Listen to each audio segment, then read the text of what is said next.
ఓం మహాగణాధిపతయే నమః. ఓం గురుభ్యో నమః. ఓం శ్రీమాత్రే నమః. పరమేశ్వర స్వరూపమైనటువంటి జ్యోతిష, వాస్తు మరి ఇతర అనేకమైనటువంటి శాస్త్రములను మనకు అందించినటువంటి మహర్షులకి నమస్కారం. హయగ్రీవ హయగ్రీవ హయగ్రీవేతి యో వదేత్ తస్య నిస్సరతే వాణి జహ్నుకన్యా ప్రవాహవత్. అరుణాం కరుణాతరంగితాక్షీం ధృతపాశాంకుశపుష్పబాణచాపాం అనిమాదిభిరావృతాం మయూకైః అహమిత్యేవ విభావయే భవానీం. శ్రీమాత్రే నమః. ప్రేక్షకులకి ఆ లలితాంబిక అమ్మవారి యొక్క అనుగ్రహం పరిపూర్ణంగా కలగాలని మనస్ఫూర్తిగా కోరుకుంటూ మనం ఈరోజు చెప్పుకోబోయేటువంటి విషయం ఏమిటి అంటే, చాలామంది బయట నన్ను అడుగుతున్నటువంటి విషయము, కొంత ప్రచారంలోకి వస్తున్న విషయం ఏమిటంటే, శుక్రుడు వక్రగతి జరగబోతుంది. అది ఎప్పటి నుంచి? మార్చి 2వ తేదీ నుంచి ఏప్రిల్ 13వ తేదీ మధ్యలో వక్రిస్తున్నాడు శుక్రుడు, కాబట్టి ఏదో జరిగిపోతుంది అనేటువంటి ప్రచారాలు వస్తున్నాయి. దీన్ని చాలామంది నన్ను అడగడం జరిగింది. ఏమంటే మరి శుక్రుడు వక్రగతి జరిగితే మా రాశి వారికి ఎలా ఉంటుంది, దీనివల్ల ఏమైనా విపత్తులు ఉన్నాయా, దీనివల్ల ఏదైనా ఇబ్బంది కలుగుతుందా అనేటువంటిది దీని గురించి నేను మీకు వివరిస్తాను. అయితే ఈ శుక్రుడు ఉచ్చ స్థానంలో ఉన్నటువంటి శుక్రుడు వక్రిస్తున్నాడు కాబట్టి ఈ యొక్క విషయాలపై ప్రతి లగ్నం తెలియని వారికి రాశి నుంచి ఎటువంటి ఫలితాలు జరగనున్నాయి, మరియు అదేవిధంగా ఏ రాశివారు ఎటువంటి జాగ్రత్తలు తీసుకోవాలి, ఏ పరిహార మార్గం చేసుకుంటే ఇబ్బంది కలగకుండా ఉంటుంది అనేటువంటి విషయాలు ఇప్పుడు మనం తెలుసుకుందాం. కర్కాటక లగ్నము, కర్కాటక రాశి. మీకు ఈ యొక్క శుక్ర ప్రభావం, భాగ్యంలో ఉన్నటువంటి శుక్రుడు అష్టమం వైపు వక్రిస్తుండడం వల్ల కలిగేటువంటి శుభ ఫలితాలు ఏమిటి ప్రధానంగా చూసుకున్నట్లయితే, దీనివల్ల ఏమిటంటే ప్రధానంగా ఇక్కడ మీకు వివాహ సంబంధించినటువంటి విషయాల్లో అనుకూలత అనేటువంటిది ఏర్పడుతుంది. వివాహం కోసం ఎవరైతే ప్రయత్నం చేస్తుంటారో, మరియు అదేవిధంగా కొన్ని ఇన్వెస్ట్మెంట్స్, గతంలో చేసినటువంటి కొన్ని ఇన్వెస్ట్మెంట్స్ ఏవైతే గతంలో ఇప్పుడు కుజుడు ఉండడం వల్ల కొంత స్ట్రెస్ అయినటువంటిది, 12వ స్థానంలో కుజుడు వల్ల కొంత స్ట్రెస్ ఉంటుంది. దానివల్ల కలిగినటువంటి గతంలో చేసిన ఇన్వెస్ట్మెంట్స్కి సంబంధించిన స్ట్రెస్ ఇక్కడ కొంత ఈ శుక్రుడు వక్రగతి వల్ల తగ్గుతుంది, గుర్తుపెట్టుకోండి. అలాగే మరొక విషయం ఏంటంటే, ఇక్కడ మరి జాగ్రత్తలు ఏం తీసుకోవాలి కర్కాటకం వారు చూసుకున్నట్లయితే, ప్రధానంగా ఇక్కడ అప్పులు ఇవ్వడము, అప్పులు తీసుకోవడము, ప్రయాణాలు, ఎవరైనా గురుతుల్యులు గురు సమానులైనటువంటి వారితో అనవసరమైనటువంటి వాళ్ళ కోపం తెప్పించి అనవసరమైనటువంటి ఆగ్రహానికి ఇదై వాటికి ఇబ్బంది ఇటువంటి సిచ్యువేషన్స్ వస్తాయన్నప్పుడు కాస్త జాగ్రత్తగా ఉండండి. అలాగే దేవతా కార్యక్రమాలు, దేవతా సంబంధించిన ఏమైనా కార్యక్రమాలు చేసేటప్పుడు ఎక్కడ దోషం లేకుండా చేస్తూ ఉండాలి. శుక్రుడు వక్రించినప్పుడు, భాగ్యస్థానం నుంచి శుక్రుడు వక్రగతి కదా, అంటే మీనరాశి నుంచి శుక్రుడు వక్రించినప్పుడు ఇటువంటి దోషాలు ఏర్పడుతుంటాయి. కొంతమంది చూడండి, యజ్ఞాలు హోమాలు ఏవో చేస్తూ అక్కడ ఏదో చేసేటువంటి దీంట్లో కొంత ఈ ఇబ్బంది పడుతూ ఉంటారు. అలాగే మరొక విషయం ఏంటంటే, ఇక్కడ గమనించుకున్నట్లయితే ఈ శుక్రగ్రహం ఏదైతే వక్రగతిలో ఉందో, ఈ సమయంలో ప్రధానంగా మీ యొక్క జీవిత భాగస్వామి ద్వారా ఏదైనా ధనం సంబంధించినవి లేదా పార్ట్నర్స్ ద్వారా డబ్బులు రావడం అనేటువంటిది చాలా స్పష్టంగా గోచరిస్తుంది. అయితే ఇక్కడ మీరు ఈ వాటర్ ప్లేసెస్కి వెళ్ళినప్పుడు కానీ, లేకపోతే ఈ యొక్క విషయం వల్ల అనవసరంగా కోర్టు కేసులు అవుతాయి అనుకునేటువంటి సందర్భంలో కానీ కొంత జాగ్రత్తగా ఉండండి. ఇక మీరు చేయవలసినటువంటి దేవతా ఆరాధన, ముఖ్యంగా స్కందుని యొక్క ఆరాధన చేయండి. మరి అప్పుల బాధలు ఎక్కువగా ఉండేటువంటి వారు ఓం అపర్ణాయై నమః అనే మంత్రము, మరియు ఓం సంపత్కరీ సమారూఢ సింధుర వ్రజ సేవితాయి అనే మంత్రం చేయండి. ఎందుకంటే ఇక్కడ ఏమవుతుందంటే, ఈ అప్పులకు సంబంధించిన విషయంలో మనకు తెలిసిన వాళ్ళు కదా ఎవరికి అప్పు ఇవ్వడం, ఇట్లాంటి విషయాల్లో కాస్త ఇబ్బంది అనేటువంటిది జరుగుతూ ఉంటుంది. ఇక మీరు ఈ నామాన్ని నిత్యము 40 మినిట్స్ కనుక చేసుకున్నట్లయితే అన్ని విధాలా బాగుంటుంది. శుక్ర వక్రగతి వల్ల మరి జాతకం తెలియదండి నాకు, నేనేం చేసుకోవాలని అడుగుతూ ఉంటారు చాలామంది. దీనికి ప్రధానంగా శుక్రుడు ధనానికి, వివాహానికి, వాహనాలకి, గృహాలకి, లగ్జరీ ఐటమ్స్కి, ఇటువంటి వాటికి కారకుడు ధనానికి.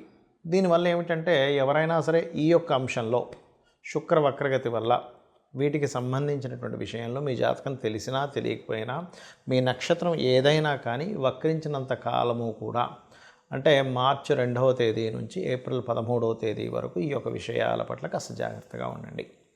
ఒకటి. ఇక రెండవ విషయం ఏంటంటే, దీనివల్ల దేశకాల పరిస్థితుల్లో ఏదైనా మార్పులు వస్తాయా? శుక్రుడు ప్రధానంగా ధనానికి కారకుడు కాబట్టి ఇక్కడ ఏంటంటే, ఈ ధనానికి కారకుడు ఈ కుంభరాశిలోకి వక్రించి చూడడం వల్ల కొన్ని విషయాల్లో ఎలా ఉంటుందంటే కొన్ని దేశాలకు ఆర్థిక మాంద్యం రావడం, అదేవిధంగా ఫైనాన్షియల్ రిలేటెడ్ సంబంధించిన విషయంలో ఇక్కడ ప్రధానంగా ఏంటంటే మీకు ఎప్పుడైతే ఏప్రిల్ నుంచి ఈ 4 గ్రహాలు 5 గ్రహాలు పంచగ్రహ కూటమి ఈ గ్రహ కూటములు ఉన్నాయి. ఈ గ్రహ కూటమి నుంచి బయటకు వస్తున్నటువంటి శుక్రుడు కాబట్టి ప్రధానంగా కొన్ని పార్టీల్లో ఎవరైనా కూటమిగా ఉన్నటువంటి దాంట్లో నుంచి లేడీస్ ఉంటారు కొంతమంది సభ్యులు, అందులో వాళ్ళు కొంచెం బయటికి రావడం కానివ్వండి. అదేవిధంగా మరొక విషయం ఏంటంటే షేర్ మార్కెటింగ్ రిలేటెడ్ సంబంధించినటువంటి విషయంలో బుధుడు షేర్ మార్కెట్కి కారకుడు. ఈ షేర్ మార్కెట్కి కారకుడైనటువంటి బుధుడు కూడా మనకి మీనరాశిలో ఉంటాడు. ఆ మీనరాశిలో బుధుడికి ఎవరక్కడ మీకు సపోర్ట్ని ఇస్తారు అంటే శుక్రుడే సపోర్ట్ని ఇస్తాడు చెప్పాలంటే, ఎందుకంటే నీచభంగ రాజయోగాన్ని ఇచ్చేటువంటి గ్రహం శుక్రుడు.